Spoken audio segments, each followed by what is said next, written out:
Turn it up. Yep. It's that time. It is that time. What is up, everybody? Welcome to the pregame show. Let's go. Let's go. Presented as always by Fubo TV.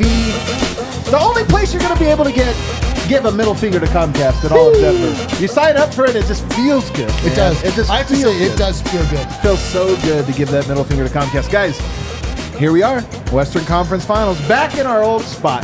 Western Conference Finals. Back where we belong. I would say. Back where we belong. Game one about to set off between the Denver Nuggets and the LA Lakers. We got a lot for you. We're going to talk about the importance of game one. This is not an ordinary game one, you guys. I think this was an extra important game one. We're going to talk about why. We're going to debate who the top 5 players are in this series and the order. And, of course, we're going to become rich beyond all of our wildest dreams by betting on Michael Porter Jr. threes, maybe? Jokic rebounds? We'll find out. What a dream. We'll find out. First, let me introduce the panel. Small flowers, but a flower shirt nonetheless. Yeah, well, laundry day. I had to dig deep, but I found this one. It needed a flower shirt for Hold on one. a second. Game one is laundry day. You saved laundry day for game one. How long have you known me? Honest question. Is this true, though? Do you think I think that far ahead? No. Over here. 12 hours Look at a at that time. beautiful shirt he wore. Look at that. You know what it is for me, guys? Take that L on the way out. It's also laundry day, if I'm being real. But Hey! I just haven't worn this just so long. happened to be clean. Let's go. Take that out on the way out. Let's go. And then a man who's never worn the same shirt twice. Have That's you true. noticed this? I have We've done noticed that. 1,000 shows, 1,000 shirts. It's Superstar Dev. I'm all about preparation. And also, Preparation dev. I'm a little nervous. Yo, I woke up nervous. I'm not going to lie. I always say I don't get nervous until right around the show time is when I get nervous for I'm all these nervous games. right now. I woke up nervous today, man, and I don't know why. Yeah. I don't know why. I know why. Nuggets Lakers game one? Yep. Yeah, it's probably it.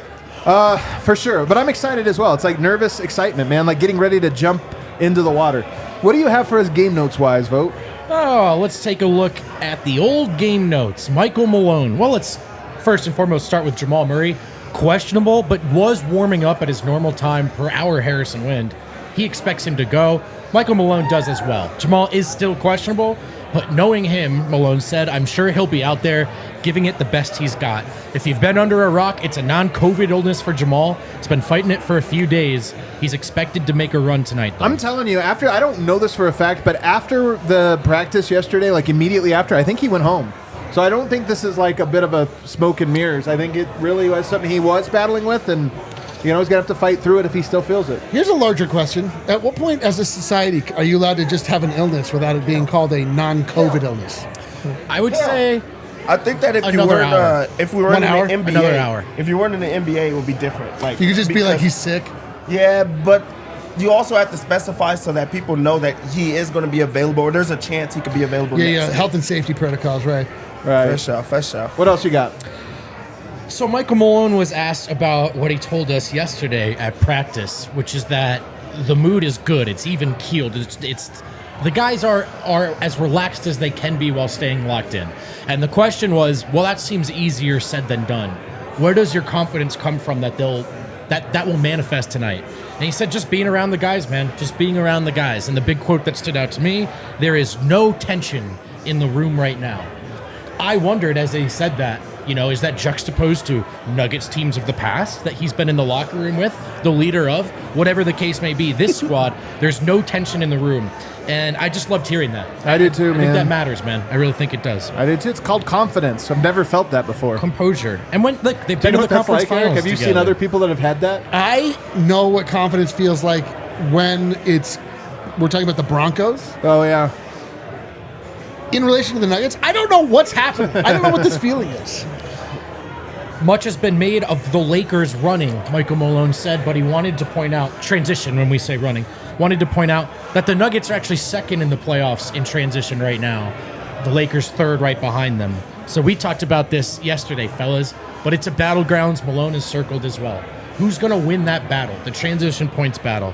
In Phoenix, they killed Denver in transition. Devin Booker misses turnovers. He was a one-man break. And Malone said, we know LeBron has long been a one-man break. Thankfully, we've been taking care of the basketball. That's a big part of it. They got to avoid the turnovers tonight, fellas. But then just the discipline on getting back. which is something that they saw varying success against with Phoenix. But that's a battlegrounds tonight. He emphasized what we also talked about, which is that the Nuggets are unbeaten in the playoffs so far at home, and Malone and his staff told their team that the Lakers went into Memphis and Golden State, and they took home court advantage in Game 1. So as you were just saying, this Game 1, it's particularly important. Denver's got to hold serve here. They got to be ready for the Lakers to come in and throw a big punch. But he said for us, it's about maintaining the course, doing what we do, controlling what we control, and at home, they typically win those games. There's a question on DeAndre Jordan and if he'll be used at all in this series against Anthony Davis. And Malone said, I will not hesitate to use DeAndre. He knows that, he's aware of that, and he stays ready. That is such a nothing comment, though. Yeah. I would not hesitate. He might hesitate, though. I think he would hesitate. He's hesitated the whole year. Yeah. He's DeAndre Jordan. I'll hesitate, but I also won't think about it. I'm actually mad you I brought it will up. not hesitate to not do it either. There's no hesitation when it comes to him. There were a lot of questions about Jokic and how he's grown in the bubble. And honestly, stuff to us and our listeners, that is really old news. The general gist of it, though, Malone's answer, the game's just somehow gotten even slower for him. It's always been slow, but it goes back, again, to what we've been talking about. Jokic has seen every coverage, right, with varying degrees of firepower around him. And I think at this point, the processing is just, it's moving slower because he's seen it all. Harrison Wind also letting us know that Darvin Ham said this about Nikola Jokic. I think he's one of the most highly conditioned players of his caliber in our league. He said that of Jokic. And it's true, man. There's no question. And then finally on how the Nuggets will defend Jokic, they have an initial coverage, a counter coverage, and an escape plan. I'm pretty sure we're going to get to the escape plan. So Darvin Ham not kidding himself about the threat on hand here with Jokic. One last note from Wind here. Kentavious Caldwell-Pope warmed up with tape around his right thumb, similar to the tape you might have seen around Jamal Murray's thumb. He was not on the injury report, but just some food for thought there. And that's it, fellas. We're out of game notes. Keep an eye out for those starting lineups. I'm just so curious to see who's going to be starting. I mean, for the Nuggets, I have a feeling I know who it is. The same starting lineup as all year round. Yeah. But I am curious just to see if there's anything, yesterday at practice, Darvin Ham would not give his starting lineup. He did not want it. So you give it a sense that maybe there is a curveball coming. I will say, we got the NBA lottery on in the background right now. How great does it feel to have no interest in it? Love it. I used to spend... Oh, I have their starters. In my job, I would sit in my cubicle. I would think about the Nuggets. I would talk about the Nuggets, and I would run ESPN's mock lottery over and over. I'd be like, fuck. And then I'd be like, oh, yeah, we got it. And then it never worked out for the Nuggets. But I was very acutely aware of who all the top 10 players were, who we were likely to get. I was like, oh, hell yeah, we're getting Moutier or whatever. And now I don't care. Let these peasants have these crumbs. It I is don't care. crazy that we're preparing for a playoff game right now, and there's people that are trying to find some type of hope or try to find some type of attention or just something to talk about in the off season with this. We don't have to think about it at all, man. Let's get the starters in real quick, Chad. If you haven't seen it yet, Dennis Schroeder will start. D'Angelo Russell, Austin Reeves. They're going small. So again, it's Dennis, D'Lo, Austin Reeves, LeBron James, and Anthony Davis. And Dennis will guard Jamal Murray. Davis will start on Jokic. Austin Reeves on MPJ, I would assume that means as well. MPJ has I kind of expected them to go to the three guards. So obviously right away, here's a couple things. One, first play of the game, usually a Jokic post-up for Denver. Very interesting now. Because the reason Denver does that is they want to see, are you doubling, are you not? What are your tendencies? They want to go to the post early a few times to read the coverages. Man, does that series, it's going to be the most fascinating first play, I think, that we've had in a long time. I think you still do it just because you want to see how they're going to counter or if they're still going to show, what they're really going to do. I think Denver's also, accustomed to it because there's reads that everybody has on the court. But when it becomes smaller, it's like, oh, okay, there goes another read that we're going to do because they had to also anticipate that the Lakers are going to, make a change up. Yeah. So it'll be interesting, man. How fascinating is this series already? Just the thinking about it. It's going to be an interesting one. Guys, game one's important, though. I want to walk you through here real quick. I don't know if you haven't been watching the Lakers. We've talked about this the last few days. Game one of the first round, Grizzlies had the best home record in the NBA. Yep. Better than the Nuggets by one game, although Denver had a better till the very end when they kind of punted. But nonetheless, number one home record. Lakers go in there and win 128 to 112, a beatdown. Not just a win, a beatdown. And it was a game that the Lakers put everything into. Dropped game 2 because they didn't even care. Game 1 against the Warriors, 117-112. You go into arguably the hardest place to play of the last decade. Yep. Golden One Arena, but just the Warriors crowd. Yeah. And they get a win in that game. The Lakers know what they're doing. LeBron James, I've said this, I don't believe he has the stamina for 7 great games. I think he has stamina for 4 great games, Yep. 1 good game, and 2 average or mediocre games. I just think that's how it is. So I think that they have put all of their eggs into the basket of win game 1, and then game 2, you're not punting, but you don't necessarily have to turn the dial up in the first quarter. You can kind of let the game come to you. This is why, for me, Denver being so good at home court, now that the Memphis Grizzlies have lost, Denver has the best home record between regular season and playoffs. This is such a huge statement game that I'll go as far as to say if the Nuggets win game 1, their odds go up 20% for me personally. And if they lose, down 20% of the series. Do you agree? I definitely agree. And it's more so because the Lakers have shown and proven the fact that they like to play with a lead. They also are playing on house money at that point. You don't have any pressure. Right. You can afford to sit guys. If things don't go your way, you're like, hey, we stole one. We're where we're supposed to be. There's no panic. As soon as you apply that pressure, it does become panic where, say that Denver goes out and wins their first 2 games. Now it's on the Lakers to try to, retain, but also like they have to be on the attack while being on the defensive as well. So you have to apply that pressure, and Denver is a different monster. They're the number 1 team. They have a home court advantage. They have, the home court, like where people are actually bought in. So there are changes that are happening right now. This is a huge game for Denver, game 1. Yeah, I mean, there's a million cliches that go along with every NBA thing, but like this is you have to hold serve it at home. Like the series doesn't start until somebody loses on their home court. All this stuff is real. The thing though, D-Line, though, is if they win game 1 and lose game 2, I still think it's different than losing game 1, because if you win game 1, the Lakers have to bring it in game 2. No, I which means understand. LeBron has to play both. I understand. I just think the Nuggets have to win every home game, period. Yeah, I agree. Game 1, game 2. I just think that my feeling on the series as a whole is that like there is just so much effery that goes along with playing the Los Angeles Lakers, and when you yourself have an advantage playing at altitude, playing at home, playing in front of all the fans, like I think it's going to be harder to feel like the refs have a real impact on the game at Ball Arena more so than in Los Angeles. That the Nuggets, you just have to win all of your home games. But I understand what you're saying. But game 1 is just more important than game 2. I understand what you mean, but I think that they're all like very important. Yeah, got to win this one, man. I think they're going to get the Lakers' best punch, but there's also something different about that first quarter of that first game in Denver. We can easily exhaust the altitude thing.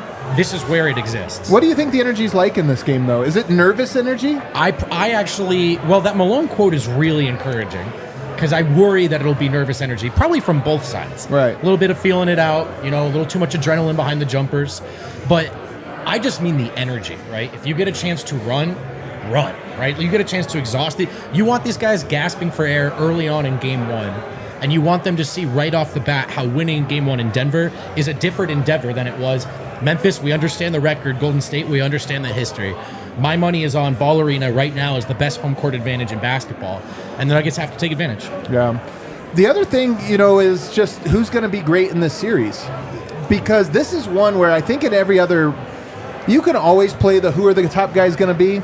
This is one where I think 1 through 5 is almost hard to project. And today I went to the timeline and I said, who's the top 5? I might have got 100 different responses, honestly, and some of them are tongue-in-cheek. But Dev, who's going to be the best player in the series? And who's going to be the second, third, fourth best player in your opinion? I mean, it's the Western Conference Finals. This is where stars truly do stand out. And this is unbiased, I truly feel like Jokic is going to be the best player in the series. No question. No question. Then after that, it's AD, because he's the second most important player. Completely. He's tasked with trying to stop Jokic. He's also tasked with, not only do you have to try to stop him, you also have to generate enough offense. Then, of course, LeBron James. Then Jamal. So it's on the stars. I know that there's other important pieces, but if none of those guys step up, it goes back to who was the best player in the series. Yeah. And can he overcome the other two? I'm not sold on AD being the second best, honestly. Like, we've seen this entire playoff run.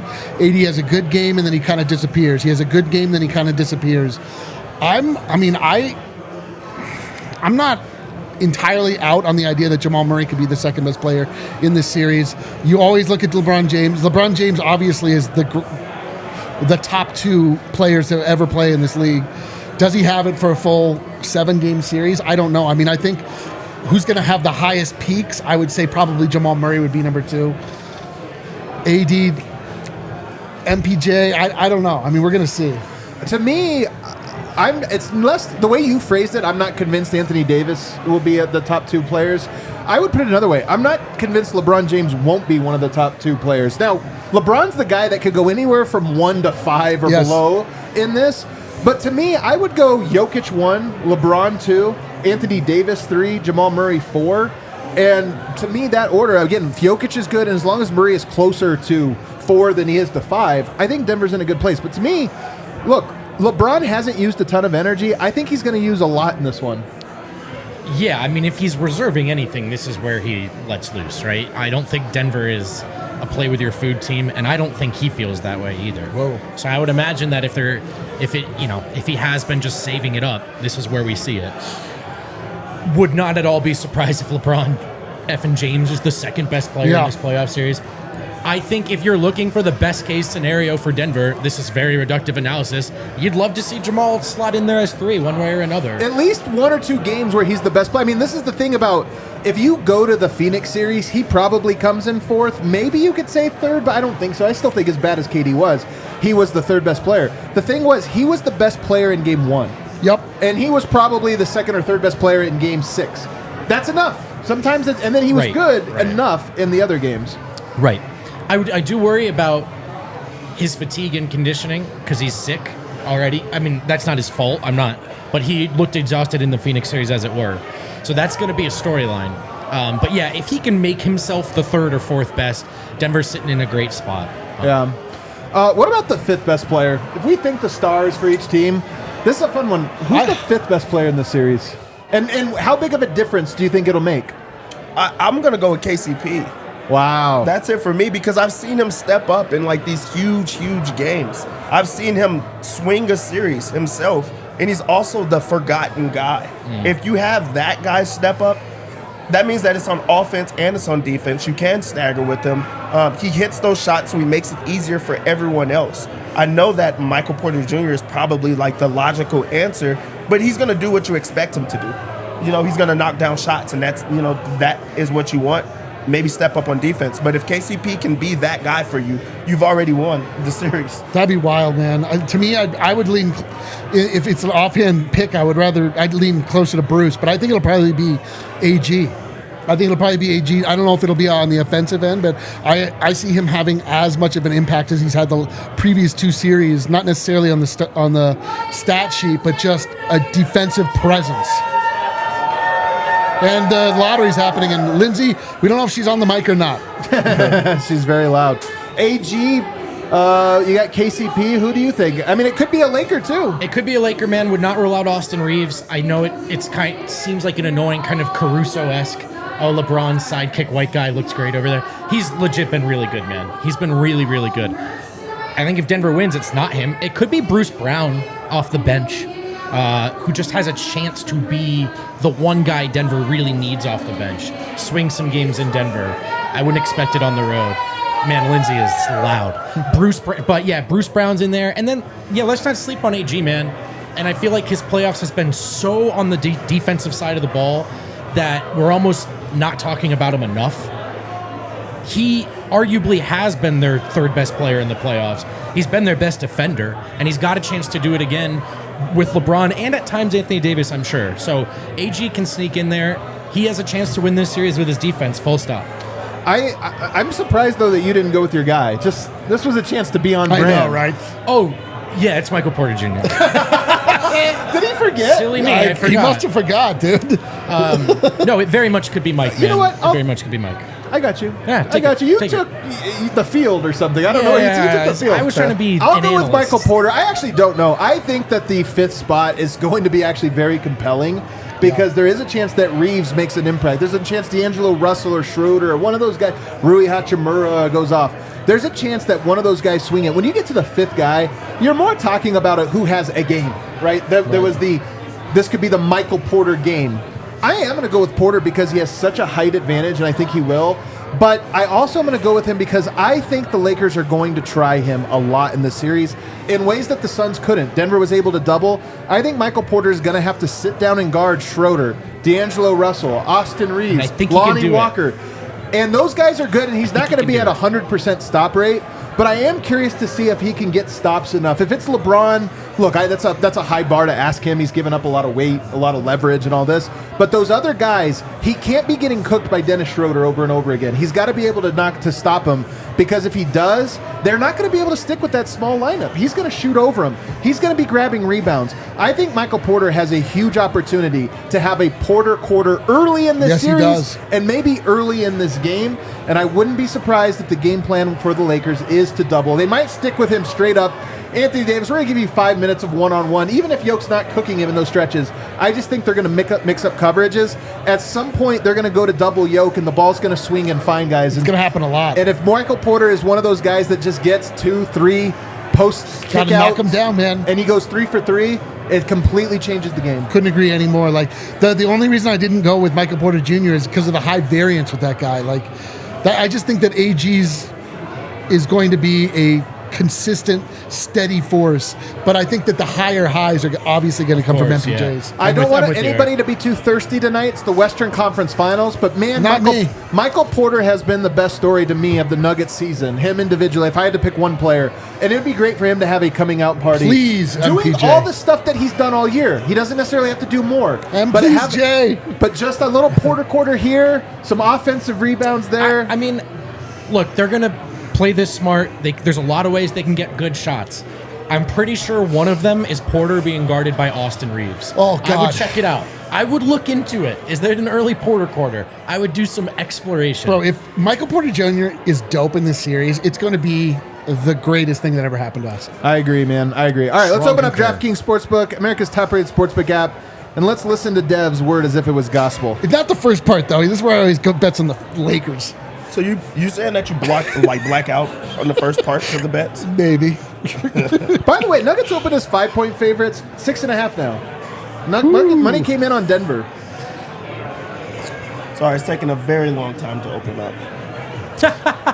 Why didn't you just tell us about your general thoughts? Dev was and then caught that off might guard. lead us to some bets of our own. It is unique us doing bets in the fourth segment today. Yeah, did you know? We're mixing it up a little. I can't do anything about the internet. Denver comes in the game as 6.5-point favorites. Like Adam said, that this is up by 2 points, which is a lot. Like we saw variance when it comes to AD in this series. For some reason, he went up on points, went down on points. It looks like it's back down right now, so I think that has to be like one of the bigger changes on this. 6.5 is a lot, but on the over-under, I do like the under. I do think this is a defensive game. I think that these two teams play chess. They are going to try to fill each other out, so I'm not going to go the over on this game, so I'm going to like the under on this. I can't bet that. I don't like it. That's okay. That's okay.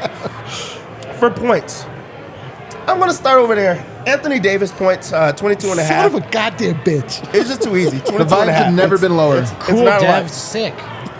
What I do like, if we like the under, I think LeBron James does not get his over on points. 24 and a half. All right. He takes the first game to try to read what's happening. He likes to pass and just try to read and see what the defense gives him. I'm going to go under LeBron James points at 24 and a half. Okay. I knew you would like that one. I like that one. Now Yeah, we're that's good. over to Denver on their side of things. Woo, finally. I know you like that. Let's go with points. I think that this is a game where Michael Porter Jr., like he is going to step up. 14 and a half is his. I think that he also gets it done from the three-point line. So we're going to like put those together for his. I think he hits at least 3 three-pointers. Blazers get Portland the third. gets the third Blazer over. does not It's get going to one. go to San Antonio. I think it's going to go the Hornets because they sold this season for a lot more money. Oh, I told you. It's been Are San you Antonio. kidding? I said San Antonio. Antonio. This is exactly what the league wanted. Spurs win the lottery. San Antonio gets it. They repeated Tim. Who do you guys think they're gonna take? Tim Duncan. Yeah. Wow. That's monster. Yeah, sorry, just to keep going on bets. Man, it sucks. I swear the West wins the 1 seed every year. This is always the West. Unbelievable. bummer. So we'll go through rebounds. I'll go with Michael Porter Jr. He's been rebounding at a high rate. There is juice on it, but I like it at 5.5. This is a game that I think that he steals some of those boards. He does work hard on that end, just to open things up. I like Jokic's assist. It's at 9.5. On his triple-double, they have it as was a minus like 110 or something like that. They truly think he's going to get a triple-double. So we might as well put that in for the triple-double. I know he'll get the rebounds. I know he'll get the points. I think that he'll get the assist at 9.5. So triple-double is one that I really do like. All right. So stick onto the three-pointers. I like KCP. I think that he's going to get his 1.5 is his line, and it's plus money. All he has to do is hit 2 3-pointers. I think that he does that and opens things up for Denver. Jamal Murray's is at 2.5. I like this in the same game parlay. He is going to hit that 2.5 threes. He's sick. Does that matter? No, it does Doesn't not matter. matter. Okay. Also, they have a small lineup on him. He's going to be able to take advantage of a small lineup, especially if they push Schroeder to try to pick him up full court. He's going to get to his spots. So I like Jamal in this game. I really do think that he takes over. But my lock, the lock of the game. Points, rebounds, assists, Jokic. No. This one is way different than I've had. KCP is my lock of the game. What? Over 9.5 points. Really? 9.5. So they're going to change. this They're is going to try to interesting. put. They're Don't going to you put D'Angelo Russell on him to try to hide him on defense. He has to punish him. I think that he does punish him. He is aggressive. He gets to the free throw line. He knocks down his 3-pointers. It's too low for him. That's the guy that they're going to go through today. Wow. All right. I like it. Listen, I'm going to go with it. Can you build a same game Yeah, parlay? dude. I've got a same game parlay that will net you plus 425. 5 legs to plus 425. All right. Number 1, Kentavious Caldwell-Pope. 1 steal. Okay. It's a One tough one. steal. All right. Not tough. He's got. I'm with Dev. I think this is a KCP series. I think that there's a little bit of like, he wants to stick it to the Lakers just a little bit, a little revenge. I'm going to take Nikola Jokic to hit 1 3-pointer. I like that This one. is a draw Anthony Davis out of the paint situation. Also like and that. Jokic has been on fire from 3. I'm going to take Michael Porter Jr. to hit 3+ 3-pointers. It's my favorite bet. I just love it. I every love time. it too. And most fun you got to I have. assume that they're going to want to focus on Jokic, like Dev foresees. Assists are going to be in the cards for Jokic, and Michael Porter Jr. is going to have open shots. He just has to knock him down. Triple-double for Jokic. I'm with it too. Just Really? straight up yes. It's at minus 130. Minus 130 to get a triple-double. So we're adding that to our parlay. All right. Yes, and the last one I'm adding, just because Dev locked it in, I gotta go with my man. You gotta go with it. 8+ KCP points. Those 5 legs will get you a strange animal, but will get you plus 425. Where do you get the triple double? It's under game or player props. Oh, I see it. Nikola triple double. There it is. Okay. Alrighty, why not? Let's lock it in. Why not? All right, we've got some super chats. Should we get those before we get out of here? Let's do it. Mile High Jelly, Lenugs in 6. Lennox in 6. Pablo Alfaro, been following the Nuggets from Chile since 04, loved Melo, and to this day, I still have PTSD about Kobe in 09, my favorite player, by the way. Haven't been this nervous about a series until now. LFG, I love you guys. Oh, love you too, man. Lots of love. Man. Ryan Trost. Our guy from on Boston. 3, everybody, let's hear it. Let's go Nuggets. Best I've ever felt going into a conference finals. Watched 85, 09, and 20. 1, 2, 3. Let's go Nuggets. Let's go Nuggets. Let's go, I baby. love it, guys. Hey, man, all that tension feels so good. Whew! It all starts here. Come on, This is where baby. legends are made. Let's go. This is where legends are made. The games you'll never forget. Always remember for the rest of your lives. Hit that like button for us. Guys, we're doing the watch along. So we're going to take a little 1-minute break. We're going to be right back here. Yep. Watch it along with you guys. Let's go. See you on the other side. See you Let's soon. do this, baby.